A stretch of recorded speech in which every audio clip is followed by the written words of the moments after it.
అమరావతిపై ప్రభుత్వం ప్రత్యేకంగా ఫోకస్ చేసింది. రాజధాని పనులు వేగవంతం చేయాలని నిర్ణయించింది.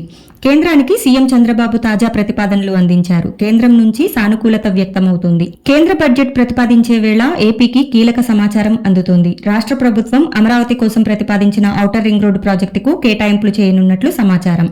దీంతో సీఆర్డీఏ కొత్త ప్రణాళికలు సిద్ధం చేస్తోంది.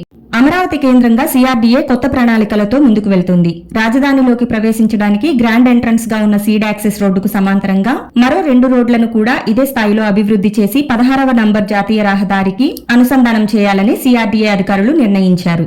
దీనికి సంబంధించిన ప్రణాళికలు శరవేగంగా సిద్ధం చేస్తున్నారు.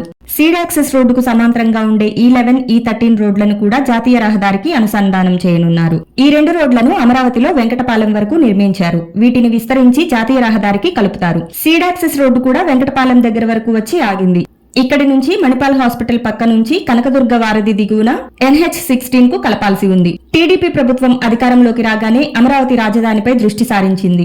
ఉండవల్లి మండలంలోని పెనుమాక దగ్గర నుంచి జాతీయ రహదారి వరకు 3 కిలోమీటర్ల మేర 30 ఎకరాల వరకు భూముల అవసరం ఏర్పడింది. సమీకరణ కింద రైతులు ఇస్తే తీసుకోవడానికి సీఆర్డీఏ సిద్ధంగా ఉంది. ఒకవేళ పూలింగ్ కింద సాధ్యం కాకపోతే భూసేకరణ చేసైనా ముందుకు వెళ్లాలని భావిస్తోంది. త్వరలో సీడ్ యాక్సెస్ రోడ్డు బ్యాలెన్స్ పనులకు అడుగులు పడతాయనుకున్న దశలో సీఆర్డీఏ దానితో పాటు E11, E13 రోడ్లను కూడా NH16 కు అనుసంధానించాలని నిర్ణయించారు. ఇప్పటికే అమరావతి ORR కు అనేక జాతీయ రహదారులు అనుసంధానమవుతున్నాయి. NH16, NH65, NH30, NH216, NH216H ఇలా ఎన్నో రోడ్లు ఇందులో ఉన్నాయి.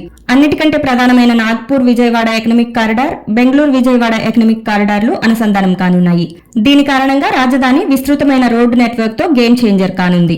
చూశారు కదా, ఇలాంటి విలువైన సమాచారం కోసం మన ఛానల్ ని సబ్స్క్రైబ్ చేయండి. ఈ వీడియో మీకు నచ్చితే మీ ఫ్రెండ్స్ కి కూడా ఫార్వర్డ్ చేయండి. ఇంకా మీ విలువైన అభిప్రాయాన్ని కామెంట్ రూపంలో తెలియజేయండి.